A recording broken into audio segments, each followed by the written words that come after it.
السلام عليكم ومرحبا بكم في قناه لا بوزيتيف. معكم ايمان انوار تازي، نوتريسيونيست كوسميتو لابورونتير. كيشرفني المتابعه ديالكم وكنتمنى ديما نكون عند حسن الظن ديالكم. الفيديو ديال اليوم غادي نقدم فيه واحد الماسك طبيعي اللي من الثقافه الهنديه وغادي نعطي ردود على بعض الاسئله ديالكم.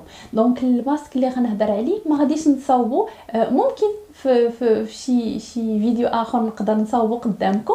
دونك هو اليوبتن فيس ماسك، هاد ولا اليوبتن ماسك هذا تشهرات به، يعني هو راه قديم، يعني من الثقافه الهنديه، يعني من الوصفات اللي معروفين بها منذ القدم الهنود، ولكن عاود تم الاحياء ديالو من هضرات عليه الممثله المشهوره الهنديه بريانكا تشوبرا. فوالا هاد الماسك هذا المكونات ديالو بساط وفريمون شي حاجه اللي زوينه. فيه معلقه كبيره ديال الحمص مطحون، معلقه كبيره ديال الحمص مطحون، ومعاه هاد الحمص هذا غادي يعمل بحال غادي يعمل واحد التفتيح بسيط للبشره، وزائد غادي يعمل تقشير للبشره. وفيه معلقه صغيره ديال الكركم. الكركم هو الخرقوم البلدي. فوالا الكركم شنو غادي يخدم؟ غادي يخدم لينا هو فيو كو هو واحد الماده اللي اونتي بكتيريان، هو واحد لونتي بكتيريان. دونك غادي دوك الحبوب ما غيبقاش يخليهم ينوضوا، غيعاون ان ما يبقاوش ينوضوا الحبوب في الوجه، وعاود هو ما غاديش يخلي حتى الا ناضوا ما كيبقاوش يحمروا ويتانفلاماو ويحكوا، لانه فيه مركبات يعني اونتي انفلاماتوار. عاد غيخلي الوجه تكون فيه واحد لابونمين، وهذا لان فيه مواد اللي مضاده للاكسده. هذا هو الفائده من اضافه هذا الكركم للوصفه. عاود كتضيف معلقه صغيره ديال الياغورت وكيتخلط، وكيضيفوا المسحوق السونتال، يعني مسحوق الصندل. هاد السونتال هذا هانتوما غتشوفوه راه كاين، تقدروا تاخذوا اون لين، مثلا في جوميه كنظن كيدير شي كدا 50 درهم. هذا حتى هو كيعطي واحد ليفي زوين على البشره، ولكن كيبقى واحد الحاجه اللي ماشي ضروريه تكون في الوصفه. يعني ديجا المركبات الاولى راه مزيانين. فوالا هادو هما المكونات وكيتخلط بالماء ورد. البريانكا تشوبرا كتضيف في الوصفه ديالها قطرات ديال الحامض. دونك هذا هو الوصفه زوينه بزاف. غنرجع لكم القطرات ديال الحامض. الوصفه زوينه بزاف، ممكن انكم تستعملوها كقناع مده ديال 15 دقيقه حتى ل 20 دقيقه ماكسيموم، وتعملوا كوماج وتغسلوا، كتخلي الوجه نقيقي وكتخليه هكذا رطيب سوفت. غادي تعجبكم الوصفه من اول استعمال، كونوا اكيدين زوينه بزاف. ممكن تداوموها هكذا باش البشره ديالكم اللون ديالها يتوحد وتكون واحد لابونمين، يعني تعجبكم لابو ديالكم. التعقيب الوحيد ديالي هو على الحامض. انا قديما من سنوات كنت مع اضافه الحامض للوصفات الخاصه بالوجه، ولكن فيو الناس بزاف منهم واخا كيعملوه ما كيعملوش الواقي الشمسي، اولا كيخرجوا يتعرضوا للشمس واحد يعني مده طويله، وداكشي فيقدر اولا بعض الناس فريمون اثر عليهم استعمال الحامض في الوصفات الجبيليه. هذا علاش انا كنتراجع وكنقول انه يفضل، وشخصيا افضل الحامض ما تعملوش نهائيا في الوصفات ديال الوجه. سي فري كو الحامض كيقلل افراز الدهون. الحامض هو الليمون، كيقلل زعما لو سيترون، كيقلل من افراز الدهون وكيقلل من تكون النقاط السوداء لي بوين نوار، هذه فيه. وعاد فيه لا فيتامين سي اللي كتعاون ان البشره ديالنا تكون فيها واحد لابون مين وتفتح. ولكن المشكله اللي في الحامض انه فيه سيتريك اسيد اللي فيه اصلا مواد اللي كتتفاعل مع اشعه الشمس، فبالتالي بدل ما كنقلبوا على التفتيح كيولي الكونترير، كيولي وقع وكيولي كلف. وعاد يعني بعض الناس ما تقدرش تقبله، وبالتالي شنو كيولي تهيجات، كتولي اكزيما تحسسيه، وكيولي حتى بقع بيضاء. دونك هذا هو علاش انا كنتراجع وكنقول انه استعمال الوصفات ديال الحامض ممكن للجسم، با بروبليم، ما تخافوش منها، ولكن الوجه لا. دونك هذا علاش كنقول لكم هذاك اليوبتن ماسك ممكن انكم تستعملوه زوين توب، ما فيه حتى اشكال، ما تستعملوش مع الحامض. فوالا واحد الايجابيه، واحد لا بوزيتيف معنا سولاتني على كان واحد سؤال مثير للاهتمام. هي عندها مشكل ديال حب شباب كتير. قالت انه بالرغم من انها دائما يعني مهتم بواحد الشكل كبير بالنظافه ديال الوجه ديالها، ولكن الغريب انه مع ذلك كينوض لها الحبوب. خاصك تعرفي ان حب شباب راه ما عندوش علاقه بالنظافه، ماشي يعني الناس اللي كينوضوا ليهم الحبوب راهم الناس ما كينقيوش الوجه ديالهم، لا، راه شي مرات كيكون داك الافراط في الغسيل. الا كنتي كتغسلي وجهك بزاف ديال المرات، فهاد القضيه هذه شنو غادي تعمل؟ هاد القضيه هذه غتاثر على البي اش ديال الجلد، غتعمل واحد الموديفيكاسيون في لو بي اش ديال لابو، وهنا غيولي الجلد كينشف، وهنا يعني النشوفيه ديال الجلد مع التغيير ديال البي اش ديال الجلد غيعطينا خلل في افراز الدهون، ومن هنا كيبداو يظهروا لنا الحبوب. دونك يكون اعتدال، 2 مرات الا كانت البشره ديالك دهنيه بزاف، 2 مرات كافيه ديال الغسيل بجل منظف باش ما يتسدوش لك المسام ويتكونوا لك حبوب وبوان نوار ومسام واسعه الى اخره. هذه من جهه اخرى انتبهي النظام الغذائي ديالك. انا فايت كنت تكلمت على علاقه النظام الغذائي بحب شباب، دونك انتبهي النظام الغذائي ديالك. راه شي مرات الماكله اللي كتاكلي هي اللي كتسبب لك هذاك الحبوب اللي كيبان. اون فوا كتزولي شي حويجات اللي كيأثروا، راه يقدر يمشي داك البروبليم نهائيا. هذه من جهه اخرى انتبهي النظام الغذائي ديالك، لحقاش شي مرات الماكله اللي كتاكلي ممكن انها تكون هي السبب انها الحبوب بداو كيبانوا لك. اون فوا كتقادي النظام الغذائي ديالك، كتعدلي فيه، كتزولي داكشي اللي كيهيج ليك الجلده ديالك، صافي كيتقاد وما كيبقاش نهائيا داك الحبوب كيبان. خذي غسول منظف اللي يكون مناسب للبشره ديالك. ما تهيجيش البشره ديالك بكثره التقشير وبكثره الفريك وبكثره هذا.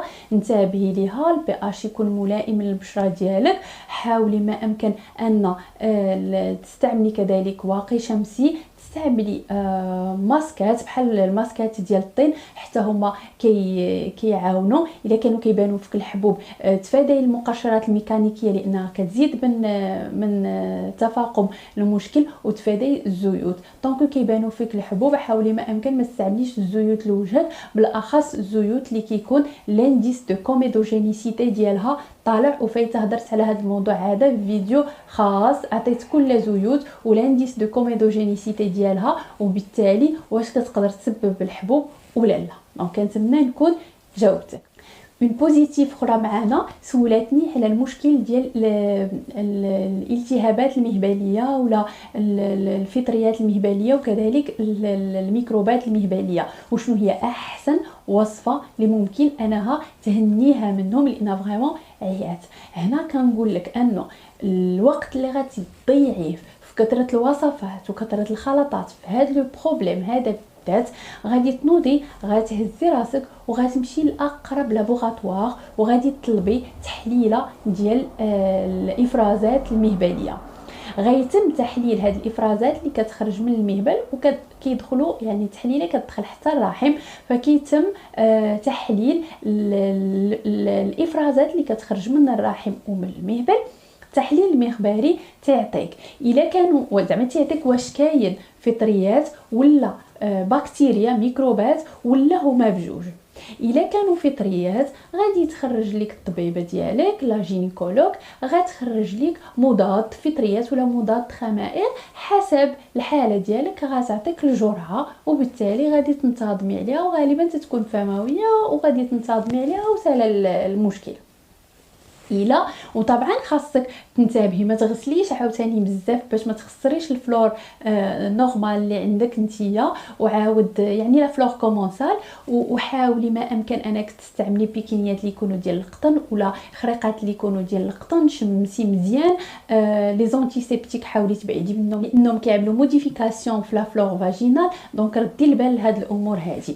عاود الا نقدروا ما يكونوش عندك فطريات مي عندك دي باكتيري، التحليله كتجبد لك لا باكتيري وكتجبد لك حتى سميتها وكنيتها وعائلتها وكتجبد حتى لونتيبيوتيك الفعال ليها وحتى الجرعه. دونك هنا الطبيب ما عليه الا كيقرا ديك التحليله وكيخرج لك الدواء اون سو بازون سور لونتيبيوغرام اللي خرجها لك المختبر، يعني شي حاجه اللي كتكون فريمون مضبوطه. هنا غتاخدي لونتيبيوتيك ديالك وغيسالي هاد لو بروبليم. الا كان عندك فطريات زائد دي باكتيري غادي تكون اسوسياسيون ديال لي زونتيفونجيك ولي زونتيبيوتيك، وهنا بالتالي غادي يتحل المشكل ديالك. وطبعا حتى في حاله الا كان عندك ميكروب ديال بكتيريا يعني، فهنا عاود حاولي ما يكونش غسيل بزاف بزاف، وحاولي ما امكن انك تنتبهي. وحتى الشريك ديالك ممكن انه حتى هو يعمل تحليل الا خرج عندك اون بكتيري باش كومسا تفاداو العدوى مستقبلا عاوتاني مره اخرى، باش ما يعاودش يرجع لك المرض هذا الا داويتي انت هو بقى. فوالا.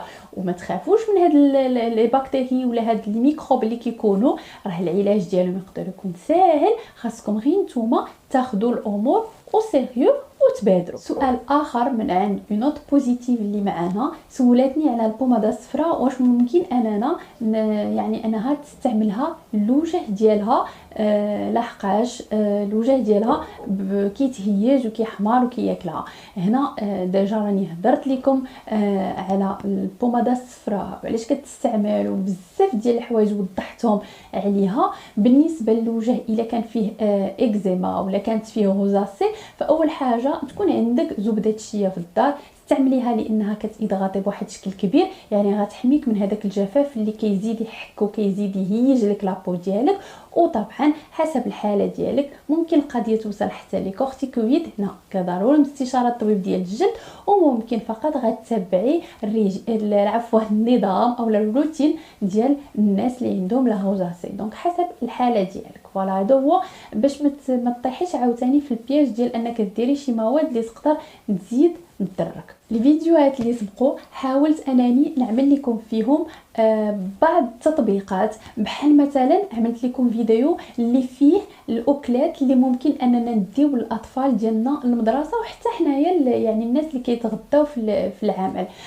فضلت انه بدل ما نعطيكم هكذا غير الهضره ونقول لكم خصكم ديو لهم وخصهم حاولت نوريكم هكذا بالتطبيق. طبعا انا ماشي خبيره طبخ ولا طباخه ولا هذا، ولكني شي مرات كنحتاجوا اننا المعلومه نوصلوها بالسمع وحتى بصريا باش كومسا الناس ياخذوا افكار ودوك الافكار هكذا يلصقوها مزيان في الدماغ ديالهم. كان هذا هو الهدف ديالي من انني نصور لكم هذوك الوصفات باش كومسا يعني اللي ما عندوش افكار، لان بزاف ديال لي مامون كيحيروا ما كيعرفوش شنو يديو لوليداتهم، كيخصهم شي حاجه اللي تكون بسيطه سهله ماشي مكلفه بزاف وتكون عاود سريعه. دونك عطيتكم حتى لي باز ديال العلبه الطعام ديال الطفل شنو خصو يدي معاه للمدرسه، وعطيتكم بعض الافكار. دونك هذا كان هو الهدف. حتى عاوتاني ملي وريتكم كيفاش كنعملوا البودينغ ديال الشيا، فهنا كان فقط كتطبيق بسيط على المعلومات اللي عطيت حول هاد البذور اللي كنشوفها جد مفيده. والا كانت عندكم امكانيه تدخلوها في النظام الغذائي ديالكم فممكن انكم تدخلوها سواء بلي بودينغ سواء بالخبز سواء يعني وهما راه كيبقاو بذور. دائما البذور كنستهلكوهم بكميات قليله بزاف، ما كنكثروش منهم. ما يسري على حب رشاد، يسري على الحبه السوداء، يسري يعني جميع البذور كنستهلكوهم بطريقه طبعا عقلانيه. فوالا كان هذا هو الفيديو ديالنا اليوم. شكرا على حسن المتابعه ديالكم، نلقاكم على خير في فيديو مقبل ان شاء الله. الى ذلك الحين كنقول لكم خليت لكم الراحه.